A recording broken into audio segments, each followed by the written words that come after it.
नमस्कार दोस्तों, स्वागत है आपका अपने चैनल संगीता इंडियन कल्चर में। आज मैं आपको उत्पन्ना एकादशी की पूजा विधि के बारे में बताऊंगी, जो कि 2024 में 26 नवंबर को पड़ रही है। तो वीडियो के अंत तक आप जरूर बने रहें। तो चलिए वीडियो को शुरू करते हैं। लेकिन आपने अभी तक हमारे चैनल को सब्सक्राइब नहीं किया है तो प्लीज हमारे चैनल को सब्सक्राइब कर लीजिए। मार्गशीर्ष की कृष्ण पक्ष की एकादशी, जिसे हम उत्पत्ति या उत्पन्ना एकादशी के नाम से जानते हैं, उसकी पूजा विधि के बारे में बताएंगे और साथ ही साथ हम यह भी बताएंगे कि इस एकादशी का क्या महत्व होता है। तो चलिए दोस्तों वीडियो शुरू करते हैं और समझते हैं कि एकादशी की पूजा विधि करने के लिए हम सबसे पहले चौकी बिछा लेंगे और चौकी पर हम पीले रंग का वस्त्र बिछा लेंगे, क्योंकि भगवान श्री विष्णु को पीले रंग के वस्त्र अति प्रिय होते हैं। इसलिए हम जब भी एकादशी की पूजा करते हैं तो चौकी पर हमें पीले रंग का वस्त्र ही बिछाना चाहिए। अब एक जगह पर हम इस तरह से थोड़े से तिल डाल लेंगे और इस जगह पर हम दीप कलश की स्थापना करेंगे। तो यहाँ पर मैंने चावल नहीं डाले, क्योंकि एकादशी के दिन चावल का प्रयोग नहीं होता है। और यहाँ पर हमने कलश रख दिया है, कलश पर हमने स्वास्तिक बना लिया है और कलश के अंदर यहाँ पर हमने हल्दी, सिक्का, सुपारी, ये सारी चीजें डाल दी है। अब हम एक पात्र में थोड़े से तिल लेंगे और कलश के ऊपर रख देंगे। उसके ऊपर हम एक दीपक रख देंगे और इस तरीके से दोस्तों हमारे यहाँ पर दीप कलश की स्थापना हो जाएगी। तो यहाँ पर हमने दीप कलश की स्थापना इस तरह से कर ली है। आप यहाँ पर पान के पत्ते या फिर अशोक के पत्ते का भी प्रयोग कर सकते हैं। अब दीप कलश के बगल में ही हम इस तरीके से थोड़े से तिल और फूल डालेंगे और यहाँ पर हम अपने लड्डू गोपाल जी को विराजित कर लेंगे, क्योंकि एकादशी के दिन जो उत्पन्ना एकादशी होती है उस दिन हमें लड्डू गोपाल जी की पूजा अर्चना करनी चाहिए। तो यहाँ पर मैंने पास ही जो है भगवान श्री कृष्ण की कोई बड़े स्वरूप की फोटो नहीं थी, तो यहाँ पर मैंने इस तरीके से उनके बाल स्वरूप की ही जो लड्डू गोपाल का प्रयोग मैं कर रही हूँ। इसी के साथ ही यहाँ पर हम भगवान विष्णु को भी स्थापित कर लेंगे। अगर आपके पास उनकी फोटो नहीं है तो ठीक है, कोई बात नहीं। इस तरीके से हमने यहाँ पर भगवान विष्णु और लड्डू गोपाल जी की इस तरीके से यहाँ पर स्थापित कर लिया है। अब हम इस तरीके से थोड़े से तिल और फूल डालकर यहाँ पर गणेश जी को भी स्थापित कर लेंगे, क्योंकि हम जब भी कोई पूजा अर्चना करते हैं तो भगवान गणेश जी को हम जरूर स्थापित करते हैं, क्योंकि भगवान गणेश प्रथम पूजनीय होते हैं। इसलिए यहाँ पर हम भगवान विष्णु को स्थापित कर लेंगे। अब यहाँ पर हम थोड़े से पुष्प और तिल डालकर यहाँ पर हम दीपक की स्थापना कर लेंगे और इस तरीके से हमने यहाँ पर दीपक की स्थापना कर ली है। और यहाँ पर हमने जो लड्डू गोपाल के जो बाल स्वरूप लिया है उनको मैंने अच्छे से स्नान करा दिया, क्योंकि अगर मैं यहाँ आपको स्नान करके दिखाती तो काफ़ी ज़्यादा टाइम लगता और वेस्ट हो जाता और वीडियो काफ़ी लंबी हो जाती थी। मैंने पहले ही स्नान करा दिया था।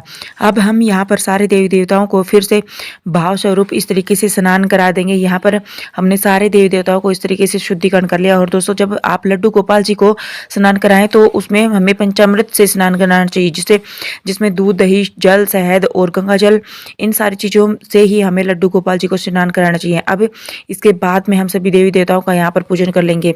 तो सबसे पहले हम भगवान गणेश को यहाँ पर कलावा समर्पित करेंगे। अगर आपके पास जनेऊ है तो आप यहाँ पर भगवान गणेश जी को जनेऊ भी समर्पित कर सकते हैं। इसके बाद में हम भगवान विष्णु को यहाँ पर कलावा समर्पित करेंगे। इसके बाद में हम लड्डू गोपाल जी को कलावा समर्पित करेंगे, दीप कलश को कलावा समर्पित करेंगे और हमने जो दीपक की स्थापना की थी वहां पर भी हम जो कलावा समर्पित कर देंगे।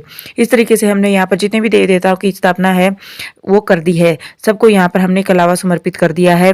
अब हम सभी देवी देवताओं का पूजन कर लेंगे। सबसे पहले हम लड्डू गोपाल जी को रोली से तिलक करेंगे, भगवान गणेश जी को करेंगे और इसके बाद में हम दीप कलश को करेंगे। इसके बाद हम दीपक पर जो भी रोली से तिलक कर लेंगे, क्योंकि हमने जो दीपक की यहाँ पर स्थापना की है उसको हमने अग्निदेव मानकर किया है। इसलिए यहाँ पर हम अग्निदेव के रूप में यहाँ इस दीपक का पूजन करेंगे और इसके बाद में हम सभी देवी देवताओं का जो चंदन से पूजन कर लेंगे, चंदन से उनका तिलक कर लेंगे। अगर आपके पास हल्दी है आप यहाँ हल्दी से भी पूजन कर सकते हैं और चंदन है तो चंदन से कर सकते हैं और हल्दी चंदन से तिलक कर दिया। इसके बाद में हम सभी देवी देवताओं को यहाँ पर पुष्प समर्पित करेंगे और यहाँ पर हमने भगवान गणेश को लाल पुष्प समर्पित किए हैं। नहीं तो जो भी पुष्प आपको यहाँ पर भगवान गणेश जी को समर्पित कर सकते हैं और भगवान विष्णु को और लड्डू गोपाल को हमें एकादशी के दिन पीले रंग के पुष्प ही समर्पित करने चाहिए, क्योंकि एकादशी के दिन जो है पीले रंग के पुष्प का ज़्यादा महत्व होता है। इसलिए हमें एकादशी के दिन जो है पीले रंग के पुष्प ही भगवान लड्डू गोपाल और भगवान विष्णु को समर्पित करने होते हैं। तो यहाँ पर हमने पुष्प समर्पित कर दिए हैं। इसके बाद में हम लड्डू गोपाल जी को जो है तुलसी दल समर्पित करेंगे, क्योंकि एकादशी की पूजा में तुलसी दल का बहुत ज़्यादा महत्व होता है। तो यहाँ पर हम सभी देवी देवताओं को तुलसी दल समर्पित कर देंगे। बस भगवान गणेश को हम यहाँ पर तुलसी दल समर्पित नहीं करना चाहते, क्योंकि इस तरीके से हमने यहाँ पर तुलसी दल समर्पित कर दिया है। यह जो उत्पन्ना एकादशी होती है, इस दिन एकादशी की उत्पत्ति होती है। हम यहाँ पर दीपक में अग्नि प्रज्वलित कर लेंगे, और हमने दीपक कलश की स्थापना की थी, उसमें भी हम इस प्रकार से अग्नि प्रज्वलित कर लेंगे। अब इसके बाद हम लड्डू गोपाल जी को भोग समर्पित करेंगे, और आप भी भोग समर्पित कर सकते हैं।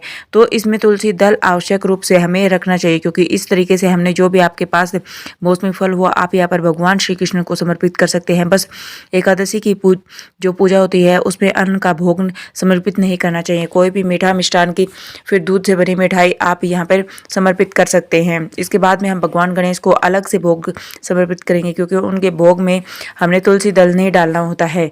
तो इसलिए हमने भगवान गणेश को अलग से भोग समर्पित कर दिया है। अब इसके बाद में हम कुछ मिष्ठान समर्पित करेंगे।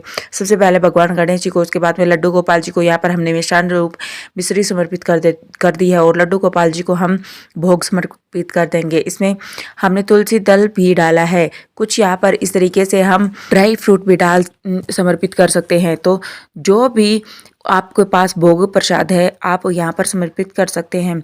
बस हमें यह ध्यान रखना है कि हमें यहाँ पे अन्न से बनी हुई कोई भी मिठाई या फिर अन्न का उपयोग नहीं करना है। इसके बाद हम सफ़ेद, और उसके बाद हम भगवान जी को यहाँ पर सफ़ेद तिल समर्पित करेंगे, क्योंकि एकादशी को यानी कि जो उत्पन्ना एकादशी होती है उस दिन सफ़ेद तिल का बहुत ज़्यादा महत्व होता है। तो इसलिए यहाँ पर हमने सफ़ेद तिल समर्पित कर दिए हैं। इसके बाद में हम यहाँ पर, आपके पास एकादशी की किताब हो तो आप उसमें से पूजा विधि देख लें उसके, और उसमें जो कथा दी होती है वह कथा भी आप आवश्यक रूप से पढ़ें। कथा सुनने के लिए या पढ़ने के लिए हमें सबसे पहले अपने सीधे हाथ में पुष्प ले लेने, और पुष्प इस तरीके से लेकर के हम एकादशी की कथा सुनते हैं। तो आप कथा को किताब से भी सुन सकते हैं, पढ़ सकते हैं, या फिर आप फ़ोन से भी कथा को सुन सकते हैं। और कथा सुनने के बाद में पुष्प हम यहाँ पर जो है कि चौकी पर ही छोड़ देंगे, क्योंकि इसके बाद में हम यहाँ पर एक कपूर में अग्नि प्रज्वलित करके इस तरीके से हम यहाँ पर आरती करेंगे। सारे भाव और श्रद्धा के साथ यहाँ पर हम भगवान विष्णु, भगवान गणेश, माता लक्ष्मी, सभी देवी देवताओं की यहाँ पर हम आरती करेंगे। हमें पूरी भाव और श्रद्धा के साथ यहाँ पर करनी चाहिए। तो इस तरीके से यहाँ पर हम आरती कर रहे हैं। तो जो उत्पन्ना होती है, आप इस दिन से अपनी एकादशी व्रत के जो व्रत का प्रारंभ भी कर सकते हैं, यानी कि जो भी स्त्री पुरुष अगर एकादशी का व्रत करना चाहते हैं तो वो इस दिन से व्रत का प्रारंभ कर सकते हैं, क्योंकि इस दिन से एकादशी की उत्पत्ति मानी जाती है भगवान श्री विष्णु जी से। तो इस तरीके से यहाँ पर हमने आरती कर ली है। इसके बाद में हम सभी देवी देवताओं को इस तरीके से हम पैर छूकर उनका आशीर्वाद प्राप्त करेंगे, और पूजा में रही गलतियों से के लिए हम यहाँ पर उनसे समायाचना करेंगे कि जो भी गलती हुई है हमारी गलतियों को क्षमा कर दें। और यहाँ पर हमने जो भी भोग प्रसाद चढ़ाया था वह आप अपने परिवार के सभी सदस्यों में, आस पड़ोस में सभी जगह वितरण कर दें। इस तरीके से हमारी एकादशी की पूजा जो है संपन्न हो जाती है। अगर आपको हमारी एकादशी की वीडियो अच्छी लगी है तो उसे प्लीज़ लाइक कीजिएगा, और कमेंट बॉक्स में जय उत्पन्ना एकादशी जरूर लिखिएगा। Thank you.